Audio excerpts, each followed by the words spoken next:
কি এত শত শত লেয়ার বিশিষ্ট পরোটা দেখে আপনি অবাক হচ্ছেন তাই না? কিভাবে তৈরি করলাম? অবাক হওয়ার কিছুই নেই, কারণ আমার এই রেসিপি শুধু আপনাদের জন্যই। আসসালামু আলাইকুম everyone, welcome back to my channel. এতদিন তো অনেক ধরনেরই পরোটা খেয়ে এসেছে, তবে এই মিনি লাচ্ছা পরোটা তৈরি করা যায় এত বেশি সোজা আর খেতে এত বেশি মজা, আমার এই রেসিপিটি দেখার পর যে বানাবে না সেই লস করে যাবে। চলুন কথা না বাড়িয়ে ঝটপট রেসিপিটি দেখে আসি। বিসমিল্লাহ। ফার্স্টে একটি মিক্সিং বলে নিচ্ছি 2 কাপ ময়দা।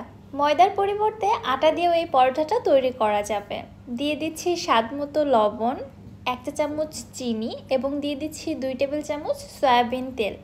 এবারে সব কিছু ময়দার সঙ্গে খুব ভালোভাবে মেখে ময়ান করে নিচ্ছি। খুব ভালোভাবে মেখে নিতে হবে, তেলটা যেন সব ময়দার সঙ্গে খুব ভালোভাবে মিশে যায়। প্রায় 2 থেকে 3 মিনিট ভালোভাবে মেশানোর পরে কিছু ময়দা নিয়ে হাতের মুঠোর মধ্যে এরকম মুঠোবন্দি করব। যদি ময়দার মিশ্রণটা এরকম দলা বেঁধে যায়, আবার ভেঙে দিলে ঝুরঝুর করে ভেঙে যায়, তখন বুঝতে হবে খুব ভালোভাবে মেশানো হয়ে গিয়েছে। এবারে নর্মাল তাপমাত্রার পানি দিয়ে আমি একটি সেমি সফট ডো তৈরি করে নিচ্ছি। পানিটা একবারে ঢেলে না দিয়ে প্রায় 3-4 ধাপে অল্প অল্প করে পানি অ্যাড করে দিয়ে ডোটা তৈরি করে নিতে হবে। এছাড়া একবারে বেশি পরিমাণে পানি ঢেলে দিলে ডোটা কিন্তু নষ্ট হয়ে যেতে পারে। এজন্য কখনোই একবারে পানি ঢেলে দিবেন না, অল্প অল্প করে পানি অ্যাড করে দিয়ে ডো তৈরি করে নিতে হবে। আর এই ডোটা কিন্তু খুব বেশি নরমও না, আবার খুব বেশি শক্তও না। আমরা নর্মাল রুটি পরোটার জন্য যেভাবে ডো তৈরি করে থাকি ঠিক সেরকম ডোই হবে। ডোটা তৈরি করার পরে একটি ভেজা কিন্তু নেংড়ানো কিচেন টাওয়াল দিয়ে ডোটিকে আমি রেস্টে রেখে দিচ্ছি প্রায় 10 থেকে 15 মিনিটের জন্য। এতে করে ডোটা আরও বেশি সফট হয়ে আসবে।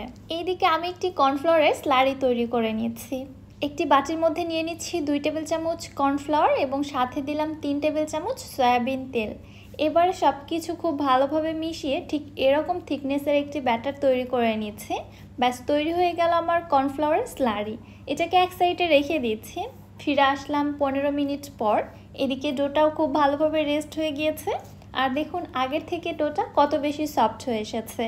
প্রায় আরও 3 থেকে 4 মিনিট ডোটাকে আমি খুব ভালোভাবে মুথে নিয়ে এবারে ছোট ছোট লেচি কেটে নিচ্ছি। পরোটাগুলো আপনারা কতটা বড় করতে চান অথবা ছোট করতে চান ওইটা বুঝেই লেচিটা কেটে নিতে হবে।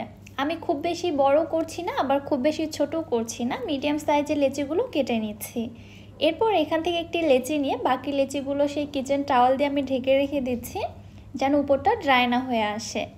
এবারে সামান্য একটু ময়দা দিয়ে এই লেচিটা থেকে আমি একটি রুটি বেলে নিচ্ছি। রুটিটা খুব বেশি মোটাও না, আবার খুব বেশি পাতলাও না, একদম মিডিয়াম পুরুতের একটা রুটি বেলে নিচ্ছি। এবার এর উপরে দিয়ে দিচ্ছি 1 চা চামচ কর্নফ্লাওয়ারের মিশ্রণটা, ওই যে আগে থেকে তৈরি করে রেখেছিলাম। প্রয়োজনে এখানে আরও কিছুটা অ্যাড করে দেওয়া যেতে পারে যদি প্রয়োজন হয়। এবারে হাতের সাহায্যে কর্নফ্লাওয়ারের এই মিশ্রণটা পুরো রুটির গায়ে খুব ভালোভাবে স্প্রেড করে দিচ্ছি। আপনারা চাইলে ব্রাশ দিয়েও ব্রাশ করে দিতে পারেন। এবার একটি পিৎজা কাটারের সাহায্যে রুটিটাকে আমি এক সাইড থেকে যতটা সম্ভব চিকন চিকন করে কেটে নিচ্ছি। পুরোটা রুটি কেটে নেওয়ার পরে এবার রুটিটাকে আমি এক সাইড থেকে এইভাবে ফোল্ড করে নিয়ে আসবো। যেহেতু এখানে কর্নফ্লাওয়ারের মিশ্রণ ব্যবহার করা হয়েছে, প্রত্যেকটি রুটির টুকরোই কিন্তু একটি থেকে অপরটি আলাদা থাকবে, একসঙ্গে লেগে যাবে না। এবারে এই রুটির টুকরোগুলোকে হাত দিয়ে এভাবে টেনে একটু লম্বা করে নিচ্ছি, তারপরে এইভাবে এক সাইড থেকে ফোল্ড করে নিচ্ছি। এখানে আসলে বলে বোঝানোর মতো কিছু নেই, স্ক্রিনে দেখে বুঝে নিতে হবে। আশা করছি আমি আপনাদের বোঝাতে পেরেছি। ঠিক একইভাবেই আমি সবগুলো পরোটার লেচি কিন্তু এইভাবে পরপর তৈরি করে নিয়েছি। এখানে 2 কাপ ময়দা থেকে 7 থেকে 8টি পরোটা তৈরি করা যাবে। সবগুলো পরোটাই রেডি করে নিয়েছি। এবার চলে যাচ্ছি আমি চুলাতে। এই পরোটা তৈরি করতে কিন্তু খুব একটা বেশি তেলেরও প্রয়োজন হয় না, খুবই সামান্য তেলে ভেজে নেওয়া যায়। তেল ছাড়াও বাটার অথবা ঘিতেও আপনারা এই পরোটাটা ভেজে নিতে পারেন।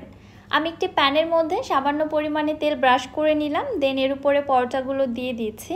দেওয়ার পরে হালকা একটু হাতের সাহায্যে চেপে দিয়েছি, এতে করে পরোটাটা একটু ফ্ল্যাট হয়েছে। তবে আপনারা চাইলে আপনাদের ইচ্ছে মতো যে কোনো সাইজে রাখতে পারেন। এক পাশ থেকে যখন হয়ে এসেছে আমি পরোটাটাকে উল্টিয়ে দিয়ে আবারও সামান্য একটু তেল দিয়ে দিলাম। এইবারে উল্টে পাল্টে পরোটাগুলোকে সমানভাবে ভেজে নিচ্ছি। ভাজতে ভাজতেই দেখতে পারবেন পরোটার লেয়ারগুলো কিন্তু একটি থেকে আরেকটি ছেড়ে ছেড়ে যাচ্ছে। প্রথমত মনে হবে পরোটার মধ্যে কোনো লেয়ারই ক্রিয়েট হবে না, তবে চুলার হিট রাখতে হবে মিডিয়াম টু লোয়ের মাঝামাঝি। এবারে সময় নিয়ে ভাজতে ভাজতে দেখতে পারবেন প্রত্যেকটি লেয়ার একদম আলাদা হয়ে যাচ্ছে।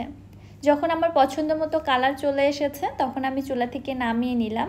এইবার আমি আপনাদের একটু দেখাই পরোটাগুলো কত বেশি লেয়ারি হয়েছে। দেখে হয়তো বুঝতে পারছেন একটির সঙ্গে আরেকটি লেয়ার কিন্তু লেগে নেই, সম্পূর্ণ লেয়ারগুলো একদম আলাদা আলাদা হয়ে গেছে। আর এখানে যে কত শত লেয়ার ক্রিয়েট হয়েছে এটা আপনারা গুনেও শেষ করতে পারবেন না। আমার এই টিপস অ্যান্ড ট্রিক্সগুলো ফলো করে যদি আপনারা পরোটাগুলো তৈরি করেন না, 100% আমার মতো এরকম একদম পারফেক্ট পরোটা আপনারা তৈরি করে নিতে পারবেন। যে কোনো ডাউল, তরকারি, মাংস অথবা ডিমের সঙ্গেও পরোটাটা খাওয়া যায়। এছাড়াও এই পরোটা কিন্তু এমনি থেকেই খাওয়া যায়, অনেক বেশি মজা লাগে। এই পরোটাটি খেতে হবে একটু ক্রিস্পি, একটু সফট, জাস্ট অন্যরকম একটা টেস্ট দিবে। রেসিপিটি আপনাদের কাছে কেমন লাগলো অবশ্যই আমাকে কমেন্ট করে জানাবেন। ভিডিওটি ভালো লাগলে যারা আমার ইউটিউব চ্যানেল থেকে ভিডিওটি দেখছেন চ্যানেলটি সাবস্ক্রাইব করে দিবেন, এবং যারা ফেসবুক পেজ থেকে দেখছেন পেজটিতে একটি লাইক অথবা ফলো দিয়ে দিবেন। সো আজকে আর বেশি কথা বাড়াচ্ছি না, আজকের মতো এখানেই বিদায় নিচ্ছি। আল্লাহ হাফেজ।